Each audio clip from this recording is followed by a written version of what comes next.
Experience Karen Hunter in a completely different way. Karen Hunter is awesome. The podcast. If you like me on SiriusXM Urban View Channel 126, you're gonna love me. And Karen Hunter is awesome. Hey, this is Karen Hunter, host of the Karen Hunter Show on SiriusXM's Urban View. Karen Hunter is awesome is an actual podcast to bring heat and energy and knowledge and power. A 1-2 punch that I don't think you get anyplace else. Tell the truth. Check out the podcast wherever you get your podcast. You will not be disappointed. Hey, Dre, how you? This Auntie. Listen, I was calling to check on you today. Did you watch the Super Bowl? You watched the game, but you didn't watch the halftime. Well, I know somebody done called you and told you by now. You was finna call your lawyer. Now, Dre, I want you to listen to Auntie, because Auntie ain't gonna steer you wrong. Don't call no attorney. Don't call nobody. Just let it alone. Because at this point, ain't nothing else you can say, sweetie. Just let it alone. If you don't say nothing, then I don't believe he'll say nothing. Because, you know, you was the one said something first anyway. But I don't want to kick you while you're down. Let me ask you this while I got you on the phone. Didn't you brought that girl you used to talk to, Cezal? And then you used to talk to Sharina? I ain't gonna be the one to tell you, but he had both of them on there last night. Yeah, at this point, Dre, just don't say nothing. Just stay off social media. Don't say nothing. Don't call no attorney. Just sit down for a while. They'll move on to something else for long. Well, all right, Auntie just wanted to call and see if you was in good spirits today. You sounds right low. So I'll call and check on you again. All right, Dre. Bye-bye. If only he listened to his auntie. That was Munya Chihuahua. Chihuahua. I love that name. Welcome from Instagram. We're Foolishness Friday in full effect. Roderick Morrow is here. Apparently Drake dropped an album today. I just want to read some lyrics from something called Some Sexy Songs for the number 4 U, the letter U. Drizzy, you amazing. You the inspiration. You set the bar for the next generation. You Neo in the Matrix. These N-words. Hey, wait a minute. I don't think he can use the N-word anymore. I think I'm not sure. I feel like I feel assaulted right now. I feel like he's saying something that he shouldn't be saying. These N-words just Nemo in the ocean. Small fish making kids feel emotion. Dun, dun, dun, dun, dun, dun, dun, dun. Using you for promotion. Truer words have never been spoken. N-words. There's an N-word again. N-words want to see R.I.P. me on a T-shirt like I'm Hulk Hogan. I appreciate the fans rocking with me. Where are they? Where are they rocking with you? This is really just a small token. Really effing with a visionary. Only reason I ain't got a girl and I ain't getting married, because I'm really out here filling up the itinerary till I'm 6 feet in the cemetery. Wow. This was the clapback I didn't see coming. Roger Morrow is here, the black guy who tips. Down bad. I think you say that. I love the country vernacular. Down bad. He's down bad. Yeah, the boy is down bad. He should have just not said anything. But we knew he was gonna keep trying to put music out. He can't really downplay the Super Bowl, the most watched halftime of all time. He really can't downplay this L that he took, but I guess he's gonna try to talk through it. And I haven't listened to the album yet, but people have told me that he's back to trying to make some party music and some club hits and singing. And that is what Kendrick told him to do. He said, you know, I like Drake with the melodies. I don't like when he act tough. So hopefully it's more of the melodies than acting tough. Because I think at this point, the worst thing in the world for him would be for Kendrick to spin the block and come back. So I think he needs to keep everything at a level where Kendrick wouldn't respond, which everything you just said is something I don't think Kendrick will respond to. That no one even believes what he like. Oh, it's just just some kids like it. Like we know, man, just whatever. Yeah. Well, I since it's Black History Month, I want to put some historical perspective on the things. First, Gil Scott-Heron, the revolution will be televised. Kendrick said. Gil Scott-Heron said it will not be televised, and I just wanted to play a little because again, the full spectrum, and we're going to talk about Boyz II Men. Don't worry about it. Don't worry, we got a full show, but the full spectrum of understanding is important. We take these snippets of life and then we outrage on them. As opposed to like just sitting with the history, right? So play what Gil Scott-Heron explaining the revolution will not be televised back in the day, 71. The revolution wasn't televised in the 60s. Is it going to be televised in the 90s? Well, the catchphrase, what that was all about, the revolution will not be televised, that was about the fact that the first change that takes place is in your mind. You have to change your mind before you change the way you live and the way you move. So when we said that the revolution would not be televised, we were saying that that the thing is. But I think that the Black Americans have been the only real diehard Americans here because we're the only ones who carried the process through the process. That everyone else has sort of like skipped stages. We're the ones who marched. We're the ones who carried the Bible. We're the ones who carried the flag. We're the ones who tried to go through the courts. And being born American didn't seem to matter. Because we were born Americans, but we still had to fight for what we were looking for. So powerful.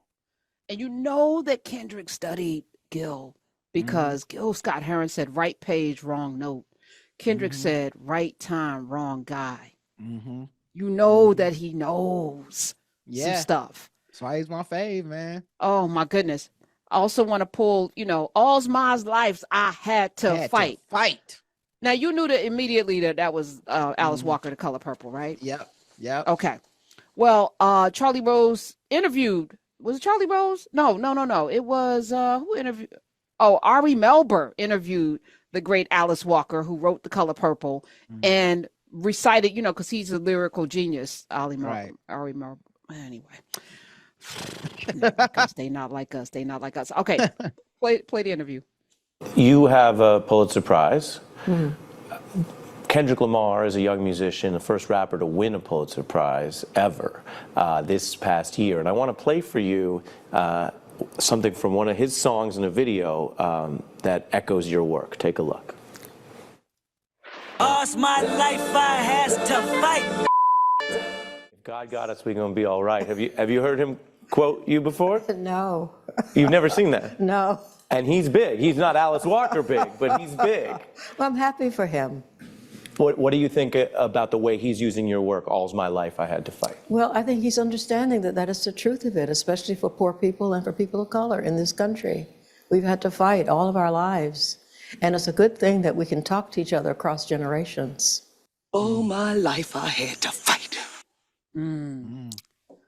And finally, 866-801-8255. There's a. I won't do it. We didn't talk since Sunday. We haven't talked. I know you've done a couple of podcasts because this is your thing. Oh, there's one more thing. Play the Joe Boyd one. This is a white Gen Xer giving his pontifications on the halftime show. Play it. Okay. All right, I'm going to tell you exactly what I really thought about that Kendrick Lamar show at the Super Bowl. First off, I'm a white guy. Surprised? 51 years old. I'm a proud Gen Xer. And here's how I would describe it. Do you know how, well, I'll take just for me personally in high school, they would have you read Shakespeare. And I was a good student. I wanted to like Shakespeare, but I didn't get it because I didn't understand the language. And I ended up becoming an actor and doing a little Shakespeare. And still that whole time it intimidated me because it wasn't my background. I didn't understand the language, but I knew it was a masterpiece. I knew it was great. I sort of felt that way also when I encounter any other kind of art or music that I'm not used to, or when I go to a fine art museum. I'm like, I know this is amazing, but I don't know why. That's what I felt through the whole halftime show. So what I knew for sure is it was layered and important, but it wasn't in my language. So what I've done today is I've researched and I'm learning. I obviously don't know a ton about rap culture. I like popular rap, but I'm not way into it. I don't know anything about like gaming culture, really, which I know the stage was like PlayStation and stuff. If you think you hated it, just study it. It's Shakespeare. I thought that was brilliant. Roderick Morrow, as a person that probably studied, you probably had a notebook out. I don't know. Did you have a notebook out? For Kendrick? Yes. I'm off book now. I don't need that. You off book? Okay, you got it committed for the to 101s. That's for them. If they just got here last year, that's cool. You know, I ain't judging y'all, but I'm off book. Would you agree with the Shakespeare reference? I thought it was brilliant because I think a lot of people were commenting, but this is the world that we're in. People comment on things they don't understand. You know, they just don't get it, and they're not even trying to understand, but they have an opinion. It is so frustrating in these times right now. It's life, you know. We all do it at different intervals for different things that we're not into and stuff. And, you know, there's a difference between like not understanding and not liking something. I think a lot of people confuse the two and they end up saying, I didn't like this thing. It's like, okay, what did it mean? It's like, I don't know what it meant. It's like, okay, well, that's why you didn't like it. You don't know what it means.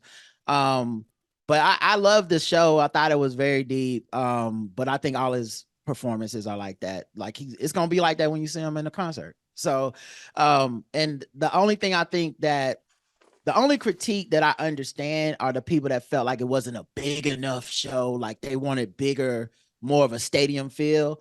But I found out the reason it didn't have that is because Trump was there. So they had fireworks they couldn't do. They had pyrotechnics they couldn't do. There was supposed to be stars falling from the stadium when it was all the stars. So because Trump impromptu decided I'm showing up, it limits what the stadium work can be.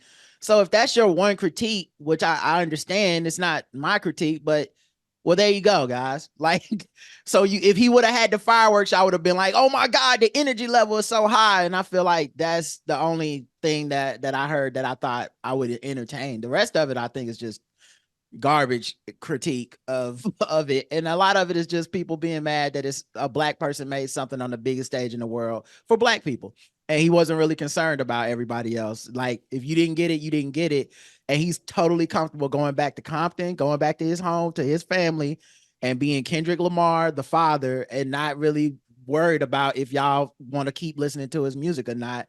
And that bothers people in a lot of ways, but I live my life by that tenet. So it was definitely for me. Introducing a new podcast. Karen Hunter is awesome.